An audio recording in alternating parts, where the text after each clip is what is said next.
السلام علیکم ورحمۃ اللہ وبرکاتہ۔ آج اس ویڈیو میں انشاءاللہ ہم فعل مضارع تاکید کے ساتھ فعل مضارع میں تاکید کیسے پیدا ہوگی، نون خفیفہ اور نون ثقیلہ، یہ ہمارے الفاظ کا تیسرا گروپ ہے جو ہم نے پڑھے تھے کہ 3 گروپس ہیں حروف کے جو فعل مضارع کے آخر پر لفظی اور معنوی تبدیلی کرتے ہیں۔ ہم حروف ناصبہ کے بارے میں پڑھ چکے ہیں کہ وہ فعل مضارع کے آخر پر زبر دیتے ہیں، نصب دیتے ہیں۔ جازمہ کے بارے میں پڑھ چکے ہیں کہ وہ آخر پر جزم دیتے ہیں۔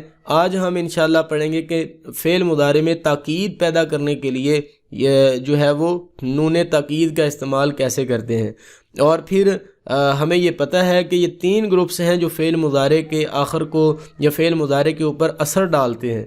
ان میں سے پہلا گروپ حروف ناصبہ، دوسرا گروپ حروف جازمہ، اور آج یہ تیسرا گروپ یہ نون تاکید کا ہے۔ فعل مضارع میں تاکید کا مفہوم پیدا کرنے کے لیے آخر میں نون لگا دیتے ہیں۔ اس نون کو نون تاکید کہتے ہیں، اور اس کی 2 قسمیں ہیں، ایک تشدید والا نون اور دوسرا جزم والا نون۔ تشدید والے نون کو نون ثقیلہ کہتے ہیں۔ بس آپ نے یہ یاد رکھنا کہ نون ثقیلہ کی جب بات ہے تو اس کے اوپر شد ہوگی، اور جزم والے نون کو نون خفیفہ کہتے ہیں۔ تو اسی حساب سے جملے کے اندر بھی جو ہے وہ معنی میں ایمفسس پایا جاتا ہے، زور پایا جاتا ہے۔ اگر تو یہ شد والا نون ہو تو معنی میں زیادہ زور ہوتا ہے، زیادہ تاکید ہوتی ہے۔ اگر یہ شد کے بغیر والا نرم نون ہو، جزم والا، تو پھر کم زور ہوتا ہے، اس پہ کم ایمفسس اور کم تاکید ہوتی ہے۔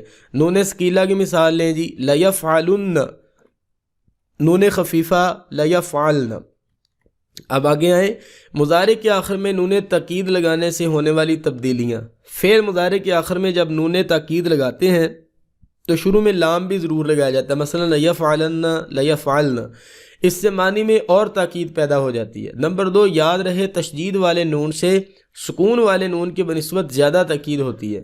مضارع میں تاکید پیدا کرنے کے لیے جب نون لگائیں گے تو معنی کے لحاظ سے ہمیشہ اس کا معنی مستقبل کا کیا جائے گا۔ اب نون تاکید جب بھی آئے گا، جب بھی آپ قرآن پاک میں بہت زیادہ دفعہ نون تاکید استعمال ہوا ہے تو اس کا ترجمہ ہمیشہ مستقبل کا کیا جائے گا، حال کا نہیں کیا جائے گا۔ تو یہ مضارع کا انرجیٹک موڈ ہے، اس کو ہم انرجیٹک موڈ بھی کہتے ہیں، موڈز آف فعل مضارع۔ تو اس کو ہم انرجیٹک موڈ کہتے ہیں، اور زیادہ انرجی والا موڈ جو ہے وہ نون مشدد ہے، اور کم انرجی والا نون ساکن ہے۔ نون ثقیلہ کے ساتھ فعل مضارع کی گردان اب ہم دیکھتے ہیں جو شد والا نون ہے۔ دیکھیں، یجعلو، یجعلانی، یجعلونا تھا، جب ہم نے نون ثقیلہ لگایا تو اس کی سارے الفاظ کی جو سیٹنگ ہے وہ چینج ہو گئی۔ یجعلو لیجعلن بن گیا، یجعلانی لیجعلانی بن گیا، آخر پر نون مشدد آ گیا۔ اور اسی طرح یجعلون لیجعلن بن گیا، تجعلو لتجعلن، تجعلانی لتجعلانی، یجعلن لیجعلنانی، تجعلو لتجعلن، تجعلانی لتجعلانی، تجعلون لتجعلن، تجعلین لتجعلن، تجعلانی لتجعلانی، تجعلنانی، یہ تھا اصل میں تجعلن، تو یہ بن گیا لتجعلنانی، لاجعلن، لنجعلن۔ اس میں بہت زیادہ تاکید پائی جاتی ہے۔ یجعلو کا مطلب کیا ہے؟ وہ بنائے گا، ایک مرد وہ بناتا ہے یا بنائے گا، لیکن جب ہم نے اس کے ساتھ نون تاکید لگایا تو پھر اس کا مطلب ہے وہ ضرور بنائے گا۔ اور جب بھی آپ ذہن میں رکھیں نون تاکید آتا ہے آخر پر تو شروع میں لام ضرور آتا ہے، ٹھیک ہے؟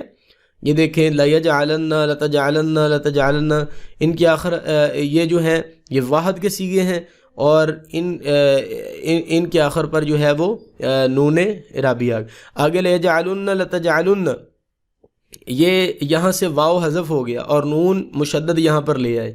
اور اسی طرح تثنیہ کے جو صیغے ہیں، یہ جو تثنیہ کے صیغے ہیں تو ان کے آخر پر یجعلانی، تجعلانی، نون کو مشدد کر دیا گیا اور شروع میں لام لے آئے۔ اور اسی طرح جو ہے وہ باقی صیغے وہ اپنی حالت میں رہیں گے۔ یجعلنا کے آخر پر اضافی نون لے کے آئیں گے، یجعلنانی، اور تجعلنا کے آخر پر اضافی نون لے کے تجعلنانی بن گیا۔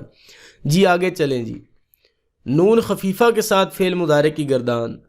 اب جو نون ثقیلہ ہے وہ قرآن پاک میں بے شمار دفعہ استعمال ہوا ہے، جبکہ نون خفیفہ کے صرف 8 صیغے ہیں، اور یہ بہت کم استعمال ہوئے، بہت کم قرآن پاک میں یہ نون خفیفہ کے ساتھ آپ کو مثال ملے گی۔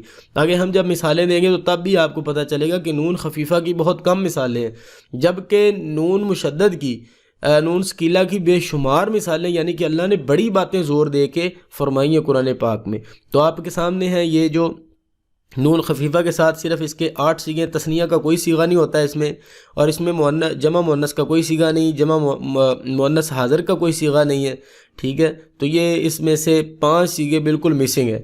واحد کے سارے صیغے ہوتے ہیں، جمع کے 3 صیغے ہوتے ہیں، ٹھیک ہے۔ واحد کے سارے صیغے، واحد کے کتنے صیغے ہیں؟ 5، اور جمع کے کتنے صیغے ہیں؟ 3۔ یہ 3 صیغے جمع کے اور 5 صیغے واحد کے آپ کے سامنے ہیں، اور اس میں نون ثقیلہ کی نسبت نون خفیفہ میں کم تاکید ہوتی ہے۔ آگے انشاءاللہ ہم قرآنی مثالیں اگلی ویڈیو میں پیش کرتے ہیں، وہ لازمی دیکھیں۔